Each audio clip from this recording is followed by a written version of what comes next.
So guys, हम लोग फिर से वापस आ गए हैं। अगर आपको वीडियो पसंद आएगा तो लाइक ज़रूर कीजिएगा। चलिए देखते हैं, सबसे पहला हम लोग ये सम्स बनाते हैं। तो ये सम्स में क्या बोला गया है, दैट इज़ पार्टनरशिप एडमिशन। तो यहाँ पे हमारे पास एक केस है। We are talking about some number 53। It is from TS Grewal. तो इसमें क्या कहा गया है, यहाँ पे बोला गया है केस ए, दैट इज़ आपको जर्नल एंट्री बनाना है। एंट्री मतलब एक सिंगल एंट्री करना है बस।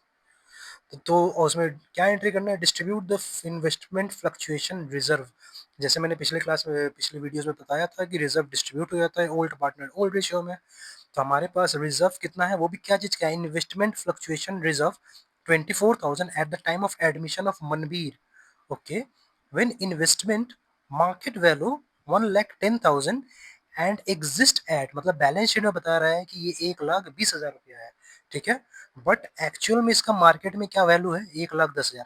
हम लोग रिजर्व किस लिए बनाते हैं, रिजर्व अगर मान लीजिए कोई लॉस वॉस कुछ भी होता है तो उसी के लिए, अब उसके लिए हम लोग एक रिजर्व सेपरेट क्रिएट करते हैं कि ताकि उस लॉस से हमें छुटकारा मिल सके, हमें ज़्यादा तकलीफ ना हो। तो इसीलिए इन्वेस्टमेंट फ्लक्चुएशन रिजर्व भी इसी के लिए है कि हमारा इन्वेस्टमेंट अगर बैलेंस शीट में दिखा रहा है 1,20,000 है, बट मार्केट वैल्यू इज 1,10,000। सो हमारा मार्केट वैल्यू क्या हुआ है, गिर गया है। तो कितना से गिरा है, 10,000 से गिरा है। तो ये रिजर्व, ये जो 10,000 से गिरा है, ये मेरा रिजर्व से हम लोग हटाएंगे। अगर किसी कारणवश अगर ये बढ़ जाता, जैसे कि मान लो ये 1,20,000, ये 1,10,000 नहीं, ये 1,30,000 हो जाता, तो मुझे रिजर्व से लेने का कोई दरकार नहीं था। तो जैसे कि मैंने बताया है, एडमिशन के टाइम हम लोग क्या करते हैं, रिजर्व को डिस्ट्रीब्यूट करते हैं। तो यहाँ पे ये 10,000 का मेरा डिक्रीज भी हुआ है। So our journal entry will be like investment fluctuation reserve account debit 24,000 पूरा। यहाँ पे देखिए, यहाँ पे एक चीज बोला गया है, that is profit sharing ratio नहीं दिया हुआ है। तो कुछ नहीं बोला है, तो we will assume it is equal, that is 1:1। Sunil and Awadhesh, सिर्फ दो पार्टनर है। तो जाहिर सी बात है, न्यू पार्टनर के आने के पहले old partner will take it equally. So ये कहाँ पे डिस्ट्रीब्यूट होगा, ओल्ड रेशियो में। तो हमारा पास क्या है, 24,000, दैट इज रिजर्व जो हमारा क्रेडिट होता है, तो मैं उसको हटाऊंगा तो डेबिट कर दूंगा। और मेरा इन्वेस्टमेंट जो है रिड्यूस हुआ है कितना, 10,000 से, that is 1,20,000 by 1,10,000. So our investment had been reduced by 10,000 and the balance amount, that is 24,000 minus 10,000, is 14,000. 14,000 will be distributed equally, that is 7,000 and 7,000. Next question is option B, question B।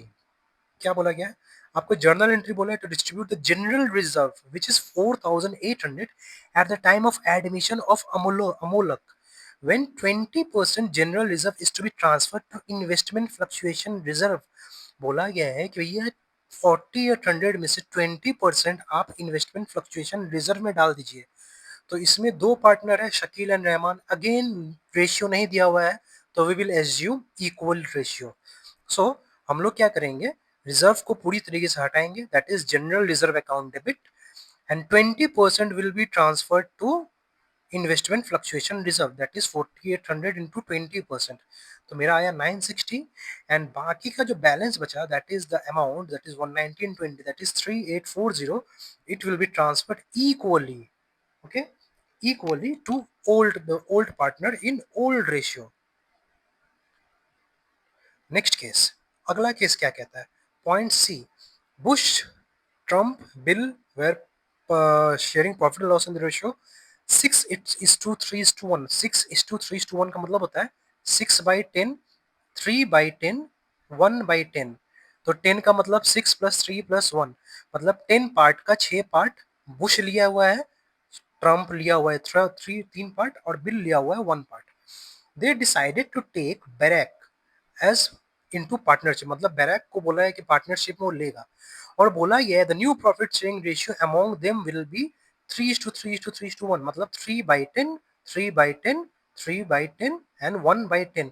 मतलब barrack 1/10 के लिए आ रहा है।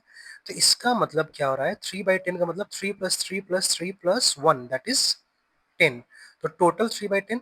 अब यहाँ पे new ratio दे दिया हुआ है। अब यहाँ पे आगे क्या बोला है, they also decided to record the effect of the following without affecting their book values। लो, ये कहानी होता है अलग।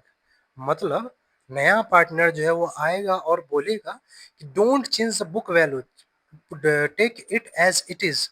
मैं आऊँगा तो ये रिज़र्व सारे ऐसे के ऐसे ही रहने चाहिए। तो मतलब ये न्यू पार्टनर को मैंने एग्री करवा लिया है, न्यू पार्टनर के साथ एग्रीमेंट हुआ है कि बैराक बोला है कि जो ये सब रिज़र्व हम लोग न्यू पार्टनर के आने से पहले ओल्ड पार्टनर में बँट जाता है, ये हम लोग नहीं बाँटेंगे। तो भई ये फैसला किसका है? बैराक का फैसला है। तो भई ओल्ड पार्टनर का कुछ तो हिस्सा इसमें से मिलेगा ना। तो हिस्सा कौन देगा? वो हिस्सा देगा बैराक, ठीक है? बैराक कहाँ से देगा? अपना करेंट अकाउंट से देगा। बोला है कि भैया आप बुक वैल्यू चेंज मत कीजिएगा। तो ठीक है, बुक वैल्यू चेंज नहीं करेंगे, तो हमारे प्रॉफिट का जो हिस्सा है आपके आने से पहले हम लोग को मिलना था ना, तो आप हमको दे दीजिए। तो अब वो कैसे देंगे? हमें प्रॉफिट को एडजस्ट करना पड़ेगा क्योंकि न्यू रेशियो दिया हुआ है। तो जैसे मैंने बताया था पिछले वीडियो में कि न्यू रेशियो देने से हमें सैक्रिफाइसिंग रेशियो निकालना पड़ेगा। सैक्रिफाइसिंग या गेनिंग जो भी होता है। तो चलिए हम लोग देखते हैं यहाँ पे। तो calculation of sacrificing and gaining कैसे निकाला गया? बुश का ओल्ड रेशियो था 6/10, न्यू रेशियो था that is old minus new. तो यहाँ पे क्या था? 6/10 था, इसका 3/10 था, तो ऑब्वियसली इसने 3 सैक्रिफाइस किया है। ट्रम्प का क्या था? इसका 3/10 था पहले, अभी भी 3/10 ही है, तो इसने कुछ सैक्रिफाइस नहीं किया। बिल का क्या था? बिल का 1/10 था, इसका न्यू रेशियो 3/10 है। ओके, मतलब ये बंदा का गेन हो गया है, 1 से सीधा 3 में चला गया। बेस सेम है तो इसीलिए इसने क्या किया है? गेन किया है। दैट इज नेगेटिव आने से गेन। और बैराक क्या है? बैराक के पहले बैराक तो न्यू पार्टनर, तो इसका पहले कुछ नहीं था, तो इसका मतलब इसने कितना गेन किया है? इतना। तो इसका मतलब क्या होता है? इसने 3 सैक्रिफाइस किया। इसने 3 अगर सैक्रिफाइस किया है तो इस 3 में से 2 इसको दिया और 1 इसको मिला। ठीक है? तो अब क्या करना है? हमको एडजस्टमेंट एंट्री पास करना है, तो हमें ये देखना है टोटल अमाउंट कितना है। तो देखो जनरल रिजर्व इन्वेस्टमेंट, तो इसका भी हम लोग निकालते हैं। तो एडजस्टमेंट अमाउंट क्या होगा? जनरल रिजर्व मेरा 1.5 लाख का है, इन्वेस्टमेंट फ्लक्चुएशन रिजर्व मेरा 60 का है, प्रॉफिट क्रेडिट बैलेंस है तो ये भी ऐड होगा। एडवर्टीजमेंट सस्पेंस ये डेबिट, मतलब ये एसेट साइड का पार्ट है, तो इसका मतलब ये क्या हो गया? ये मेरा माइनस हो गया। तो एडजस्टेड अमाउंट कितना हो गया? ये मेरा एडजस्टेड अमाउंट हो गया। तो जिसमें से 3/10 मतलब बुश को 3/10 ऑफ कितना? 1,80,000 का 3/10 मतलब बुश को मिलेगा 54,000। जाहिर सी बात है इसने सैक्रिफाइस किया है। तो बुश का क्या करेंगे हम लोग? बुश का करेंट अकाउंट को हम लोग बढ़ा देंगे। बुश करेंट अकाउंट, ओके। सो बुश करेंट अकाउंट हम लोग बढ़ा दिए। नेक्स्ट कहानी क्या है? और ये दो पार्ट दैट इज बिल। तो बिल और इसका अमाउंट कितना होगा?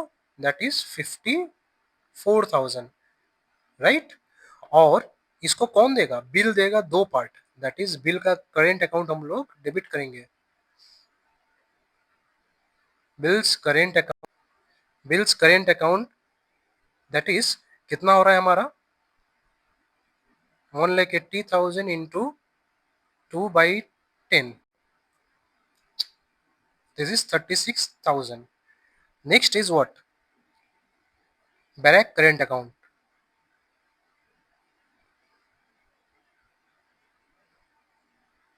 Barrack current account which is कितना है हमारा? 18,000. So this is the sums.